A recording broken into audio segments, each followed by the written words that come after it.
What causes earthquakes? Well, in order to understand that, we will have to understand the plate tectonics theory. Looking at the map of the world, it appears that eastern edge of South America and the western edge of Africa would fit together like a jigsaw puzzle. Scientists think that this is because they were once connected. In 1912, a scientist named Alfred Wegener introduced the idea of continental drift. He said that all of the land on Earth had once formed a single supercontinent that he called Pangaea, which means all lands. Over millions of years, Pangaea broke into several fragments which began to move away from each other. The fragments became the continents, which slowly drifted to their current positions on Earth. Wegener supported this idea by showing similarity between continents, South America and Africa. Both contains fossils of animals found only on these two continents, in areas that match up across oceans.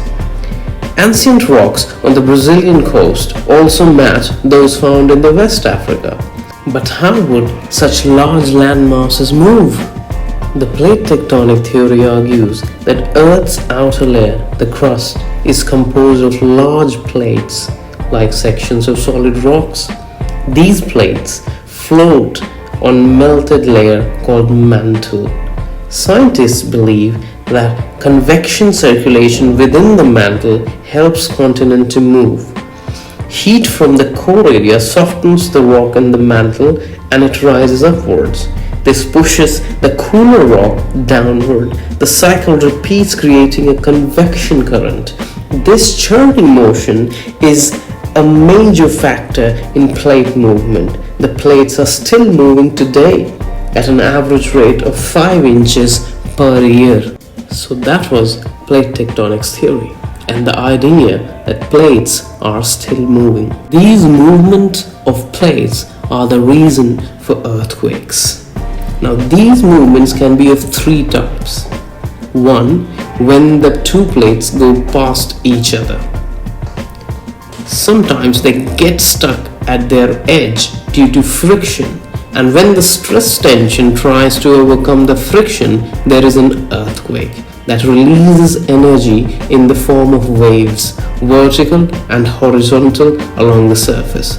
This is one of the reasons for earthquake, or shall we say, the release of waves from bottom layers of Earth. The second reason is when these plates move away from each other.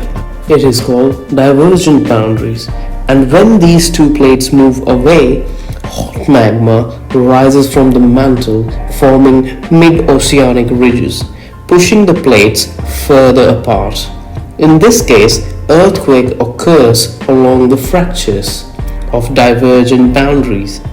These are associated with volcanic activity, and the earthquakes in these zones tend to be frequent but small. Now comes the third type of plate movements, that is convergent plate movements. When two continental plates collide, it results in creation of mountains and fold belts on the plains that are forced upwards. For example, Himalayas were formed when Eurasian plates collided with Indian plate.